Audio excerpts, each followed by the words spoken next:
What's going on, everybody? ChromeOnRust here. Today we're going to be taking a look at a witch doctor that I geared out with around 80 million.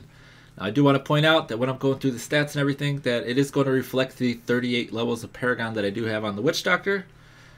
Dr. Doom, very nice. And also that I am going to be using my own gems. Now, I use my own gems because, well, I have them and they help out the gear set. And I do like to show out the full potential of what this gear could do.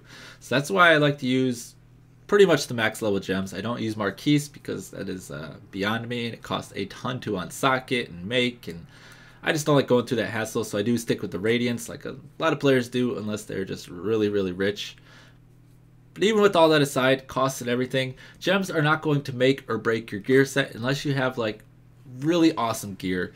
Then effectively leveling up your gems could actually increase your DPS or your survivability a higher amount depending on what gem you're using, whether it be an intelligence gem or a vitality gem. In our case, since we are a witch doctor, those couple extra points of intelligence, it's not going to make or break your gear. If you're using stars right now, because I know stars are kind of on the cheapish side, if you haven't played for a while, that's where I sat for quite a long time. I was just using the star gems.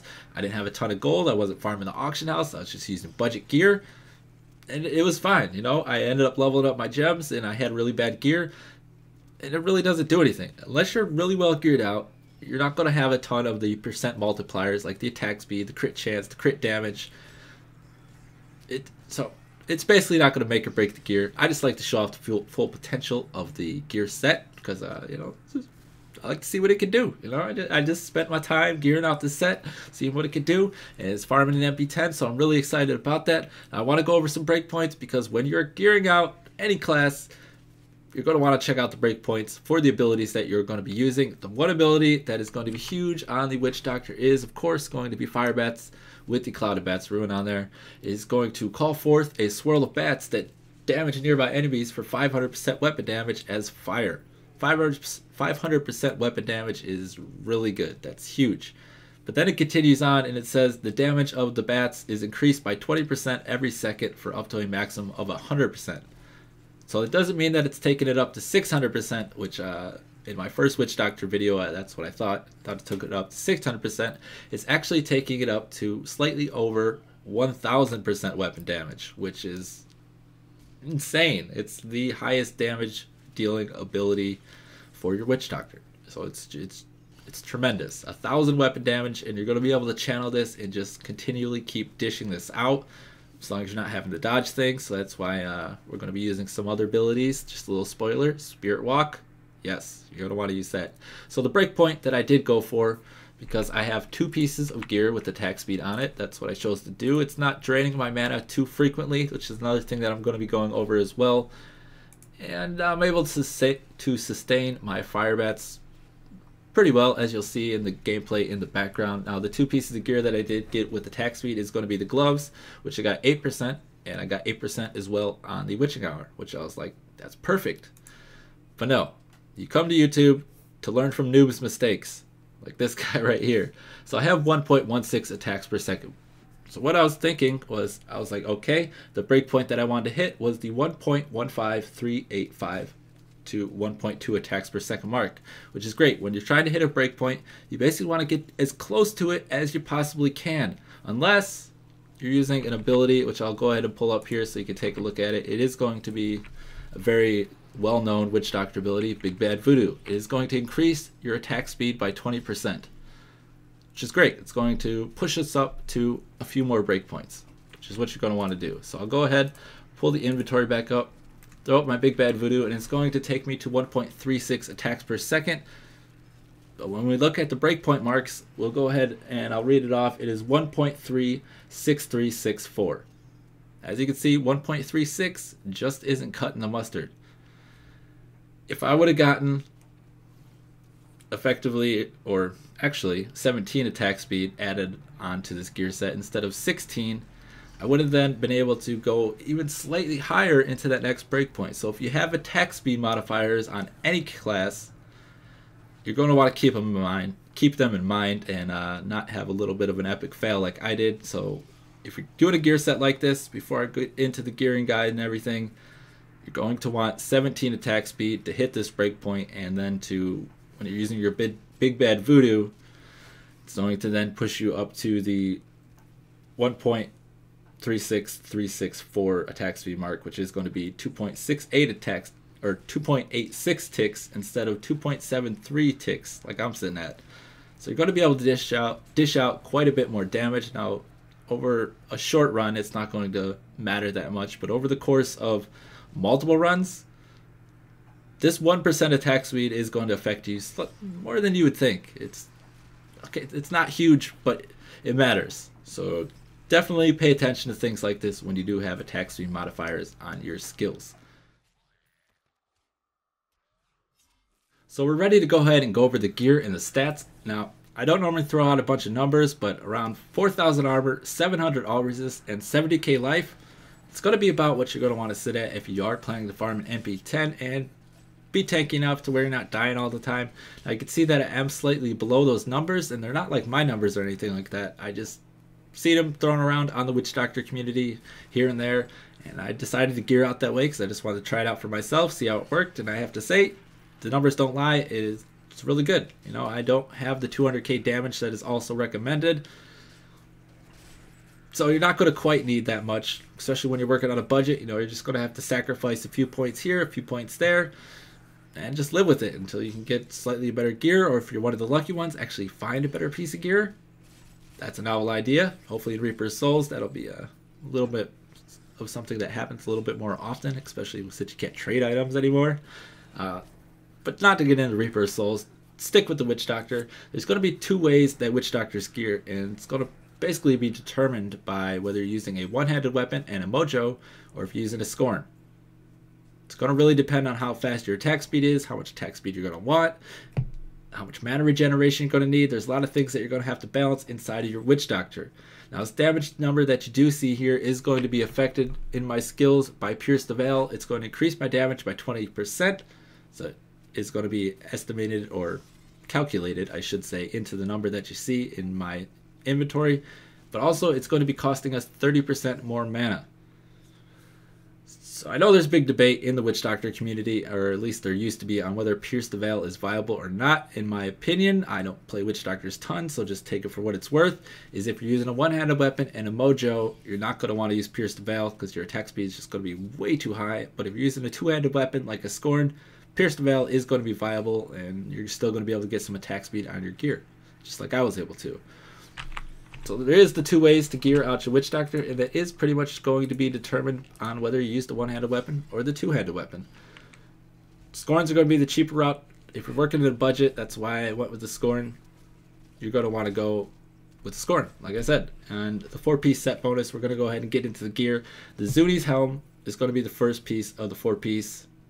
It's pretty good. First piece of the 4-piece, and the 2-piece set bonus is going to give us 130 intelligence. The 3-piece is going to give us 55 all resist, and the 4-piece is going to increase our mana regeneration by 20 per second. It's also going to grant 10 mana per kill. If you're not using the Zuni set, you're not going to be able to get any attack speed, and you're probably not going to be able to use Pierce the Veil. So you're really going to want to stick with this 4-piece. It's really going to help you out, especially when you're using a Scorn, the two-handed weapon. Now, another option for a helmet is this one that you see here. You can see it has, you can get up to 14 mana regeneration on there, which is huge. You get crit hit chance, all resist, intelligence, and reduce cost to fire bets by 12. This is pretty much as perfect as these helms are going to get, except for you could get like 2% more crit on there. So these helmets are really good, but the 4-piece I think is just too huge. You can see you get the intelligence, the all resist, you even get more mana regeneration, you get mana per kill. I would choose to stick with the 4-piece. The other items inside of this Zuni set is also very good, so we're going to go over those. The helm was for 5 mil. Now what you're going to want to do is you're going to want to get 3.5, 4% crit chance, over 200 intelligence, and then get as much vitality and as high of a life percent roll as you can. Now you can see that my vitality roll is just pretty much poop. And the life percent roll is max. It goes from 10 to 12%. So getting 12 is great, but it's not going to be like anything that crazy because your lowest roll is only going to be 10%. That was for 5 mil. It was on the bid. Now for the shoulders, I chose to go for the life percent roll. The other option that you'd want to go for on your vile wards or just your rare shoulders, you're going to want all resist armor. If you go for the rare shoulders. You're going to need a main stat and vitality.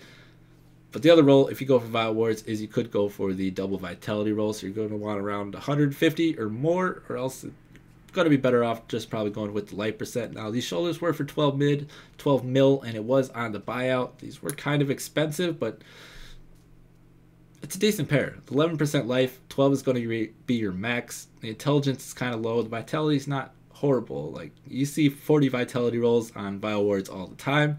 And then it has the added 38 strength. Can't complain there. It's going to be boosting the armor on the shoulders to over 670. So that's pretty good for one item, especially when it's just the shoulder slot. Now the next item is going to be the Talrash's Allegiance. You don't have to go this amulet, and if you can't get crit hit chance inside of your budget, whether if you're working with the lower budget, you're not going to be able to get crit hit chance. Then you're just going to want to get a rare amulet, and you're basically just going to get this slot to crank out as much damage as possible. So whether you're going for a Tails or you're going for a rare amulet, you're going to want crit hit chance, crit hit damage, your main stat, basically just to crank out as much damage as possible. You could get attack speed on here if you're going for a higher breakpoint and you have more mana regeneration, but I'm not going to be getting into that. This is the starter set for your Witch Doctor if you're trying to get into MP10 basically. Now our next item, the Tails Amulet, was for 15 mil. It was on a bid. So that's what you're going to be looking to spend somewhere in there. Now on your gloves, this is also going to be a slot that you're going to just try to crank out as much damage as possible. Try to get your main stat, attack speed, crit hit chance, and crit hit damage. Now you don't have to get attack speed if you want to use Lacuni Prowlers. Now Lacuni Prowlers are also going to be very good because they're going to always have attack speed, and they're also going to have that 12% move speed. That is one thing that this Witch Doctor is lacking. It only has 12% move speed instead of that 24%. But, I would have been sacrificing a lot of just overall protection to get that additional move speed. So I chose to go attack speed on my gloves. Just crank out as much in this slot as you can. The gloves were for 4 mil. It's a pretty good deal. You might not find something quite this nice on the buyout like I was able to. You probably have to snipe something if you want to get a deal like that. Now our next item is going to be the bracers. The bracers were for 10 mil. What you're going to want on here is you're going to try to get over 200 intelligence if you can. It's not going to be something that you have to focus on, but 200 intelligence or more, and then try to get as much vitality. You have to have the vitality roll in there for that added protection. And the life percent roll only goes from 8 to 9. It always has armor, crit chance, and the chance to knock back. So basically, over 200 intelligence and as much vitality as possible for your budget. Also, Lacunis, like I said, those can be very, very good. Now, the chest was 5.1 million, slightly more. What you're going to want, that's a helmet actually. The chest, you're going to want as much vitality and as much armor as you possibly can get. It's always going to have the 3 sockets, all resist, and your main stat. So the chest is really just a slot that you use for protection. So as much vitality and as much armor as you possibly can, and the chest was for 5.1 mil. The Witching Hour, you're going to want vitality and life percent. Those are the 2 rolls that you're going to really, really want to focus on. Get as much as possible. This belt was for 10 million. You can see it has the 8% attack speed on there. It's too bad that it doesn't have the 9% as we saw. But then it has really high crit hit damage. So get as much vitality and life percent as you can, and then damage from there on out basically is what all you're going to be needing. Ring number 1. There's a lot of different rings you could go. You could go with a rare ring. You could also go with the Stone of Jordan. Or you could go with the Litany like I did here. Now, the huge advantage to these are going to be the reduced damage from elites by 7%. Elites are going to be where a lot of your damage is going to be taken from, is going to be from the elites. They are the hard-hitting monsters in this game, other than like the Charging Beast and the Fields of Mystery, things like that, or the big nasty trees with their poison. But as a general rule, elites are going to be where you're dying, and to have that 7% reduction is great. So if you go for a Litany, you're going to want crit chance, and you're going to want as much damage versus elites as you possibly can get, and then all those other rolls are actually going to be on there. The ring was for 6 mil. It was on a buyout, so honestly you shouldn't have too much problem finding something like this. Just get as much crit hit chance as possible with, I'd say, 6 or 7% damage versus elites. Otherwise, it might not be too worth it to actually go for a litany. The other ring you could go for that I was talking about is a rare ring, but the legendary ring is going to be a Stone of Jordan. On there, it's going to add to your overall mana, and it also can increase damage versus elites by 30%, which is extremely huge, and also reduce the cost to your fire bats by 12. Those are going to be really pricey, but it's just something to keep in mind, something to look into if you do kind of want to change up this build just a little bit. The next item is going to be the Zuni's ring. You're going to have to go with the Zuni's ring to get that 4-piece set bonus, since the last item that you see, actually the string of skulls, is an offhand. So that's actually, if you're using a scorn, you do not have the option of using the string of skulls. So you're going to have to be stuck to these 4 pieces if you're going the way of the scorn. Now what you're going to want on the Zuni's Pox is going to be crit chance. As much crit chance as possible. This is another item that you're going to want as much damage as you possibly can get. I got 4.5, that's great. I was looking for around 4. And then I found this one. It came up and it had armor and life on hit. Now the armor is kind of low and life on hit's kind of low, but it's going to be adding to the overall protection. And all the other rings in this same vicinity of gold amount, they didn't have any protection slot or protection stats on there, so I was happy to pick that up. Has two protection stats added on, because it always has the intelligence, the all resist, and the crit hit damage. This ring was for 9.5 million, and it was on the bid. Now these pants here, very similar actually to my barbarian pants that I bought on my budget gear. They both had strength, they both have intelligence, vitality, really high all resist, and dual sockets. They were both level 63 items, and they're both were pretty budget. You know, you're not going to want over 100 main stat if you're working on a budget, because that's what everybody's looking for. So what does that mean? That makes the prices go way up. So get a ton of vitality, get a ton of all resist. If you can get armor, great. I was not able to, but it's level 63 item like I said, so it's not really lacking. 420 armor is actually really great. And then try to get the dual sockets on there. The pants were for 2.2 million. And the ones on my barb, I think they were around 4 million, because I jacked the bid price up that high for some reason. But pick up pants like this. It's going to be great for pretty much all classes. There are going to be exceptions, of course, but on a budget, pants like that are great. Now the scorn here, 5.7% lifesteal. You're going to want 5% lifesteal or more, and then just max out as much damage as you possibly can inside of your scorn. And you can see that I'm actually using a ruby and not an emerald. And why that is because our crit chance is actually, I don't want to say extremely low, but you know, 40% isn't that high. And the emerald is actually going to be decreasing our damage. So I chose to use the ruby, because you gonna want to get as much damage as possible. But also when you're using a red gem or a ruby, it's going to increase your overall damage and not just your crit hit damage. So it's going to give you less spikes in your lifesteal numbers. So you're not going to see as much ups and downs. It'll kind of should be a little bit more leveled out for you. It's one of the advantages of using a ruby as well, but really you choose between the two on which one's going to give you more damage. Let's face it. So the last item is going to be these Zuni's boots. This is going to complete our 4-piece set bonus. You're going to want the 8% poison damage on there if you can, but really you're going to want a ton of vitality. So what you're going to try to get on the boots, I got 170 on here. And then just kind of try to get as much intelligence and that 8% poison damage on there. If you're working with a bigger budget, the last roll that you'd want to get is going to be armor or all resist. All resist would be the best. Armor would be the second best. Unless you're going for pickup radius, then I can't decide that for you. That's class specific or player specific, I guess would actually be right. But the last item was the Zuni's boots. The weapon was for 10 mil, because I did not say, and the boots were for 3.33333 million. So in layman's terms, or real people's terms I should say, and not my terms, that's 3,333,333 gold. 4-piece set bonus is going to be great. Go ahead, try to pick them up. Now the last thing that I do want to go over is going to be the skills, of course. You know, you can't build a set without knowing some skills, and I do want to go over some proc coefficients as well. So the current mana regeneration on our gear is 65, and the channel firebats, cloudabats is going to cost 66. So what that means, everything at its basics with 1 attack speed and not using things like pierce the veil, we're going to be running out of mana, but it's going to take an extremely long time.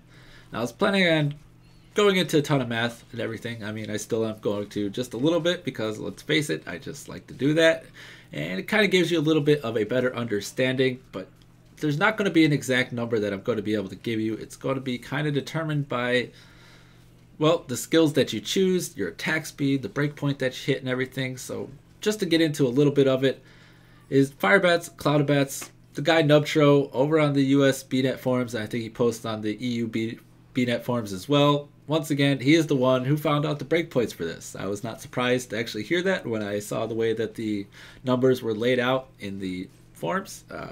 Typical of the Nubtro style. I can leave a link to this if you want to go ahead and check out all the breakpoints for Firebats, Cloudabats. But he broke it down so we can actually see that with our attack speed mark that we're sitting at, it's actually going to be costing 80 mana. So instead of 66 like you see on the screen there, it's actually going to cost us 80 mana. But once again, we are using Pierce the Veil. So to figure that out, we're going to take that 80 and we're going to times it by 30%. So we're going to times it by 1.30 and we're going to be coming up with 104. 104 is actually what Firebats, Cloudabats is going to be channeling for. But once again, we're going to be using Blood Ritual. Now, Blood Ritual is actually going to reduce the cost of our mana by 15%. So instead of that 30%, it's only going to be costing 15% more. So you kind of see what I'm getting at. It's actually going to be taking 88.4 mana, just in case if you were wanting to figure that out and you didn't actually want to do the math. 88.4 is going to be how much Firebats, Cloudabats is going to be channeling for if you are using Pierce the Veil, Blood Ritual, and you are sitting at the 1 point something, whatever it is, 1.5 or 1.15385 attack speed mark. Sorry to make you sit through that. It's going to be 88.4 that this is going to be costing us. And the life that Blood Ritual is actually going to be taking away from us is going to be very, very minuscule, so don't even worry about that. It's actually going to be 15.6. So every time Firebats ticks, we're going to be using 15.6 of our life. I don't know if they round it, so it'd probably be about 16 or whatever, but it is very, very minuscule to what Pierce the Veil and Blood Ritual will give you. Now, you don't have to use these passives. I do want to go over the skills and everything first. I just kind of wanted to talk about that, and you're going to be able to see if you're using things like Locust Swarm, Devouring Swarm, that's going to then add into that whole formula that I was just kind of going over, but then it's going to get even more complex, and then you're going to be using like Spirit Walk, Honored Guest, and that's going to be giving you mana back, and then you're going to be using things like Graven Justice, which will reduce the cooldown of your abilities, and then it'd be even more math. And then it'd be determined by how many mobs are around you on your screen, because you're going to be using things like Locust Swarm.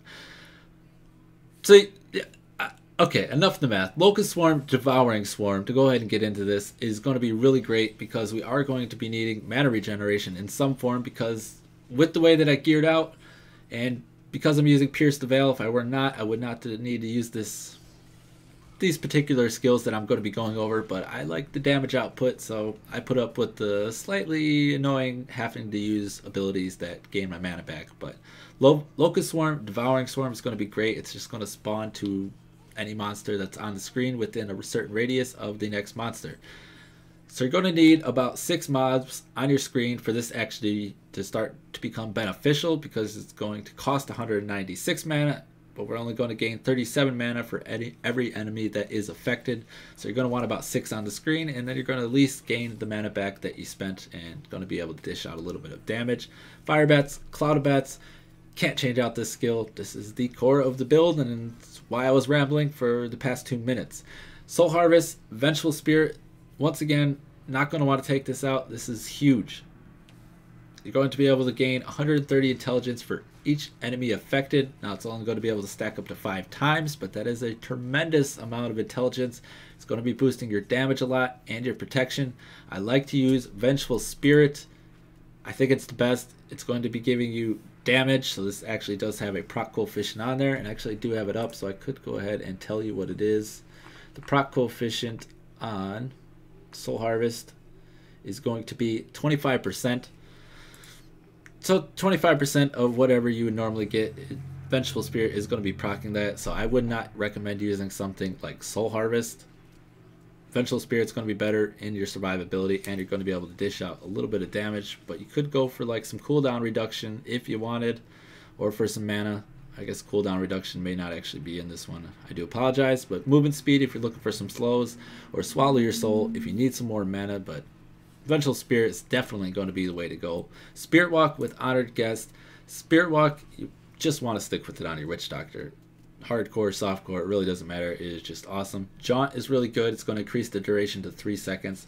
But Honored Guest is going to give us 15% of our mana for every second that Spirit Walk is active. So we're actually going to be getting 30% of our mana back as long as we are not disrupted during our Spirit Walk. The other ones, really don't recommend. You could use like Healing Journey if you wanted, but not my style.